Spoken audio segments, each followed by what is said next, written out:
agreed to come and talk with us today. She's going to share a little bit about her life with you, what she likes to read, what she likes to write, and she will be accepting questions for you, both while she's speaking and at the end. So I was just asking my classes, if you ask a question while she's speaking, just be respectful and relevant, raise your hand. And we are going to be listening to your questions, and we want to reward the best question with a special prize. So, yeah, we really want you guys to ask those thick questions, the really good questions, okay? Already, Ethan? Yes. What's your question? What if she says something that answers your question? Be thinking of a new one. Be thinking of a new one. Okay, I'm going to go ahead and let her get started. When you do ask a question, speak clearly and speak loud so that she can hear you. We can all hear you, okay? All right, let's give her a round of applause. Welcome, Ms. Marchetto. Wow, I feel like I'm on stage. This is great. Wow, there's so many people here. As your teacher, Mrs. Hensley, said, I'm local. I live in Navarre. I've lived here for about 10 years, and before that, I lived in Connecticut all my life. So if we have any questions later about the Northeast, I'm happy to answer those. A little bit about my background. When I was a young child, I loved to read, even like 3 or 4 years old. I loved to tell stories and stuff. You know, make things up, make believe. It's a lot of fun. Whoops, I got one already. Okay, I was going to say, what inspired you to write books? Well, I'm getting to that one. That's very good. No, that's okay. Actually, I always wanted to write books because I thought I could write better than the ones I was reading. I was right in some cases, wrong in the others. My dad was a storyteller. He always told me stories, and I guess I picked that up from him.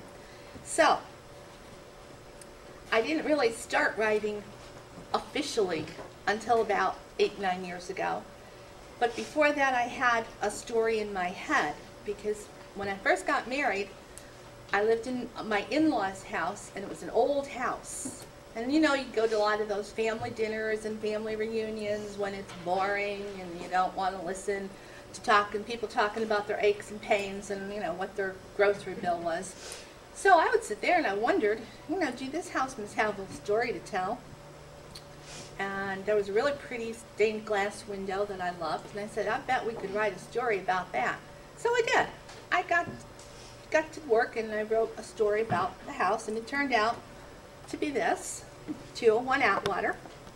But back then, I didn't really have a computer, so I was writing with the famous implements that we had from the 1950s. We had 2 tools to write with. I wonder if anybody, well, Typewriter? Very good, but that was afterwards. I got to that in high school, so you can find out how old I am.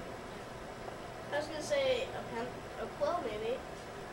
Okay, well, I'm not quite that old, but that's good. It is a pen and a pencil. I thought of that kind of originally, but I thought maybe you were talking. Well, I didn't know how old quills were, but I think it was way. They're very old, believe me. But thank you. That was a good question. A good answer, rather. I'm sorry.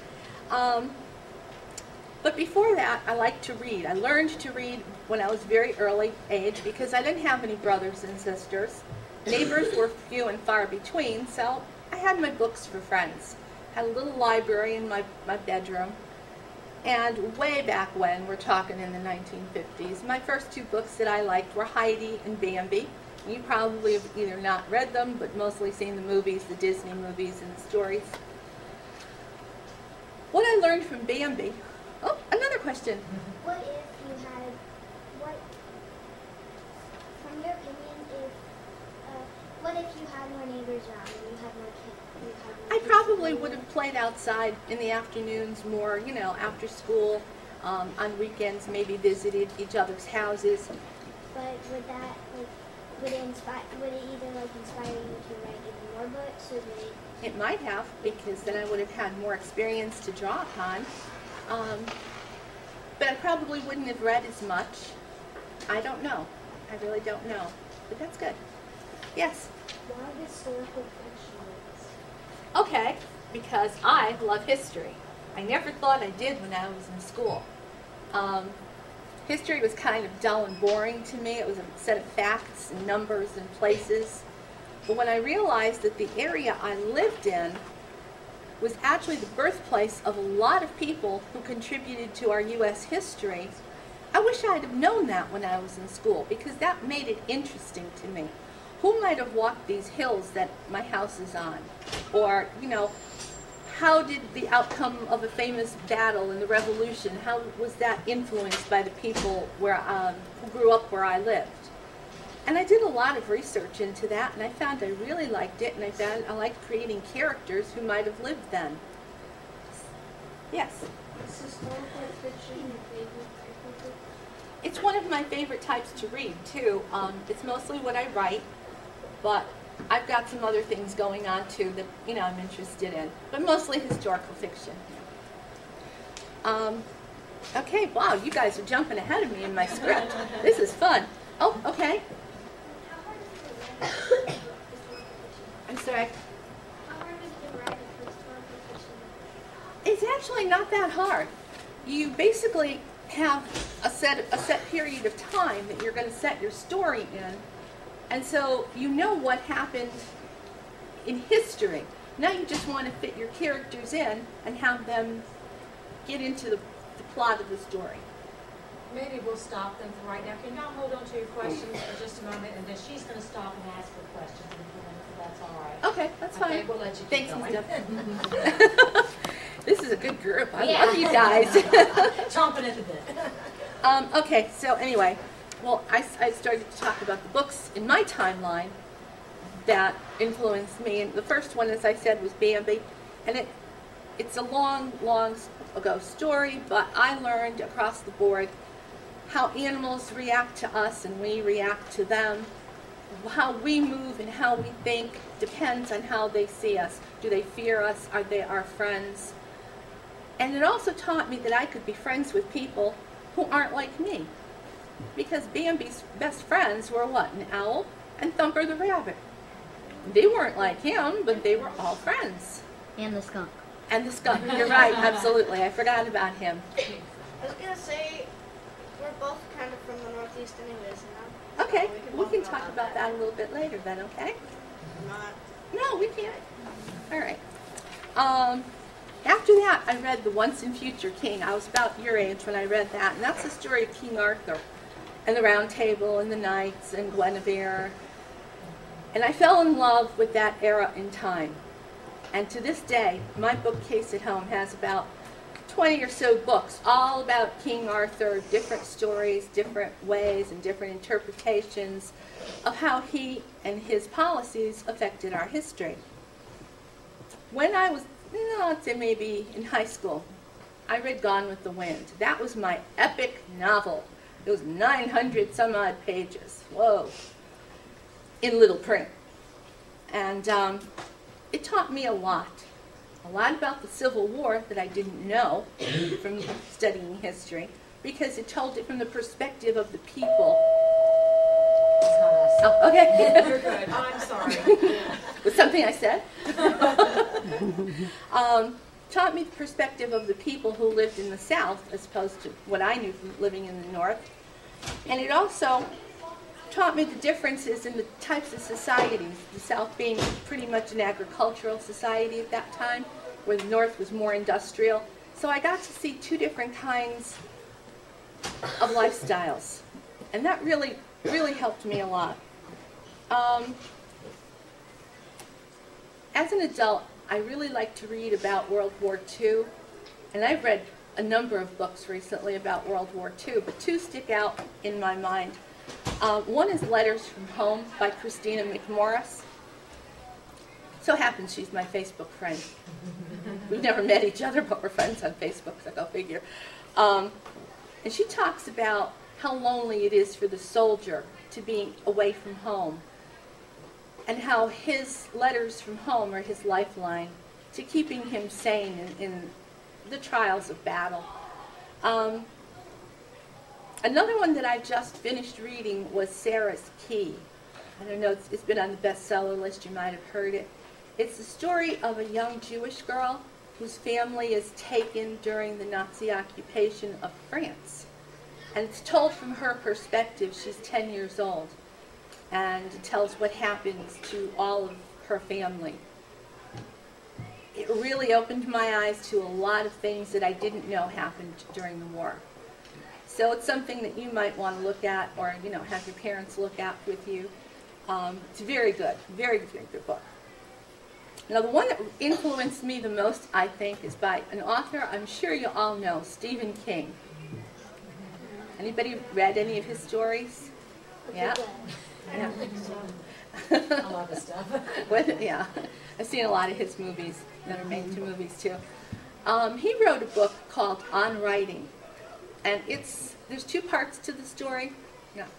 First part deals with his life, how he grew up, what influenced him to start writing, his first attempts at writing, how many times he was rejected by publishers, until he finally hit somebody who would believe in him. The second part of the book deals with his advice to writers. Now, his advice kind of boils down to what I would say are the two most important things you need to realize if you want to write. Have patience and practice. You have to have patience with yourself. You need to have patience with the mental block that sometimes comes, and it's not easy for you to write, and there are other times when it is. But practice. Write a sentence, look at it, reread it, rewrite it, rewrite it, rewrite it, until it's the best it can be. As opposed to myself, again, my first book came out in 2005. After 4 years of handwriting the book in a notebook during my lunch breaks at work. When I finally came down to Navarre, I learned that I had a pretty decent story, but it needed some polishing, like about 2 years worth of revising and editing. But we got it done, and I honestly thought that was going to be the only thing I was ever going to write. Yes? How long does it usually take you to write a book? From start to finish now, it takes me about 2 years. Okay, wow. Okay, this young lady? From your earlier comment, you said that you thought that was going to be the only book that you read. What inspired you to write a book? Okay, well, I'll tell you. I thought I only had the one book. It was a dream I wanted to do, and then go on with my life. Everybody that read the book said, well, when's the next one coming out? I don't know. I wasn't going to write another one. Well, you better write another one because we're waiting for it. And that's what moved me. I said I knew I could do it. And actually, the second one, Honeysuckle Hill, turned out to be better than the first one. And then the third one was even better than the other two because I had practice at it. Okay, yes. Which one's your favorite out of all three? This one, Oak Cliff. This one's my favorite. Basically because I think it's my best one of the three. And because there's a little bit more of me, my story, in this book than there is in the other two. You're still good, I'm sorry. We're at those lunch times. I apologize. I'm sorry. Big brother, sorry. Okay. Wow. Yes. Do you ever base one of the characters on yourself for strong emotions? There's a little bit of me in every one of my main characters. Maybe not all of me, but a little bit of a facet of me. You know, one of my characters might like to read books, like I do. Another one might go to school in the same place I went to school. So there's a little bit of me in everything. I want somebody different. Hold on, I'll come back to you, sweetie. Yes, ma'am. How do you come up with your titles for your books? Well, the first one was easy. My in-laws lived on Atwater Street. The only thing I did was change the actual number of the house because I didn't want people walking up to their house and saying, oh, can we see your house? And so I chose a spot on the street that had no house on it, and that's number 2.